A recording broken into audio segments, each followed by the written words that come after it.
London has been thrown into turmoil today. Police swarmed the streets, protesters clashed with officers, and what unfolded has left the capital shaken, with the numbers involved shocking even seasoned observers. Let's break it down, but first, hit the like button and subscribe to the channel for more. Absolute chaos has gripped central London today. The Metropolitan Police have confirmed more than 175 arrests after thousands gathered in a demonstration linked to the proscribed terrorist organisation Palestine Action. Police say the scenes in Trafalgar Square and on Westminster Bridge left officers with no choice but to step in and detain those openly supporting a banned extremist group. The arrests were made under terrorism laws, and officers are warning that the scale of these protests is draining resources at a time of heightened national security concerns. According to the Met, as of 3:45 p.m. this afternoon, 175 people had been arrested.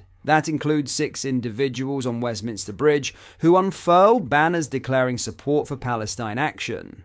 Officers moved quickly, removed the banners, and detained those involved. But the situation didn't end there. Around 1,500 protesters continued to gather in Trafalgar Square for what organisers called the Lift the Ban demonstration. Among them were activists from Defend Our Juries, Stop the War Coalition, and other far-left campaign groups. They included priests, vicars, healthcare workers, and pensioners. Chants of Free, Free Palestine and Met Police, You Decide, Justice or Genocide echoed through the crowd, while others scrawled slogans such as I oppose genocide, I support Palestine Action. Perhaps most striking, organisers openly told supporters not to resist arrest, almost turning their detention into a form of political theatre.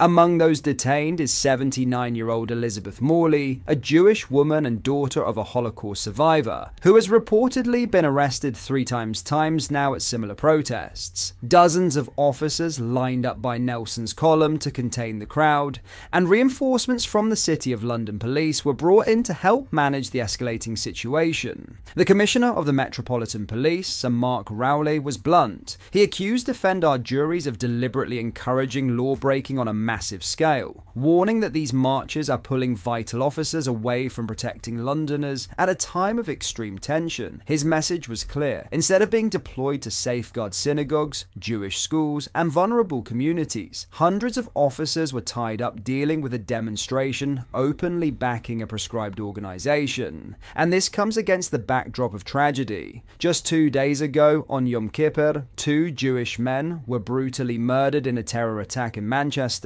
That horror is still fresh in the minds of Britain's Jewish community, which is why voices across politics are demanding action. The Prime Minister has warned that such events risk deepening the trauma for victims' families and stoking fear among Jewish communities. And the Shadow Home Secretary, Chris Philp, went further in comments to GB News. He said plainly, "The marches, in my view, should be stopped." Philp argued there are 2 reasons. First, as a mark of respect to grieving families and to the Jewish community as a whole. And second, because both Greater Manchester Police and the Met have admitted they simply don't have the resources to police major protests and simultaneously protect Jewish communities across Britain. Meanwhile, in Manchester, police have already warned that similar events are scheduled. Greater Manchester's Chief Constable, Sir Stephen Watson, urged would-be attendees to think carefully about whether this is the right moment to gather in support of such causes. And yet, despite these warnings, the protests have continued, drawing activists from across the country, waving Palestinian flags and holding placards, in open defiance of both police pleas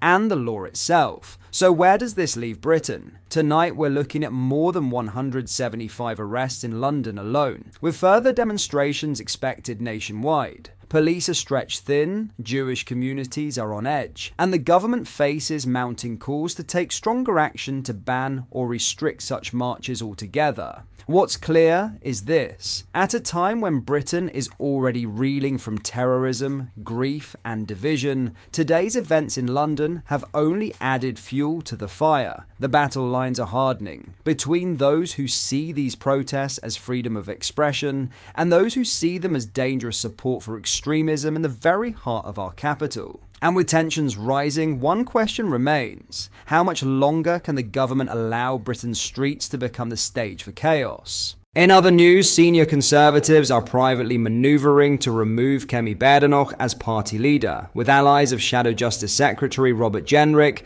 accused of quietly gathering no-confidence letters to present to the powerful 1922 committee. According to insiders, close to a dozen MPs linked to Mr. Jenrick have already signed letters signalling their loss of faith in Mrs. Badenoch's leadership. The letters are said to be intended for use after November 3rd in what one figure described as a show of strength aimed at forcing the Tory leader to stand aside when the time is right. Under party rules, Badenoch has been protected from a leadership challenge for her first year in post. That period of immunity expires on November 3rd, meaning formal moves to oust her could begin immediately afterwards. Mr. Jenrick's team has strongly denied any involvement in the effort. A spokesman dismissed reports of a coup as "bawoogs," insisting the Shadow Justice Secretary had neither knowledge of nor participation in such plotting. No friend of Robert would make these claims, the spokesman added. Nevertheless, speculation persists, fueled by the fact that Jenrick narrowly lost to Badenoch in last year's leadership contest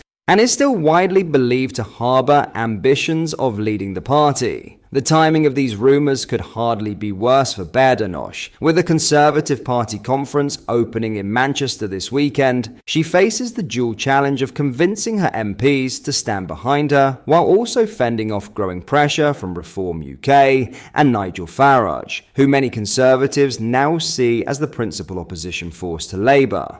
Reports suggest around 12 letters have already been drafted, though not yet submitted to 1922 Committee Chairman Bob Blackman. By holding them back, Jenrick's allies appear to be keeping control of the timing of any challenge. Some senior Tories fear that waiting until after next May's local elections will be too late, risking the loss of hundreds of council seats and leaving the party in even deeper crisis. One Tory MP speaking to the Eye was blunt. "I don't know anyone who now doesn't think she will be gone either in November or May. November is possible because that's when the rules change for a challenge. So the judgment is, do you just do it fast? Because we just don't have any time. And if you wait until after May, then what party is left?" That sense of urgency has been sharpened by the party's polling collapse. We were on about 26 points in the polls when she became leader, and there was a poll the other day that put us on 14 points. "This is really serious stuff," the MP added.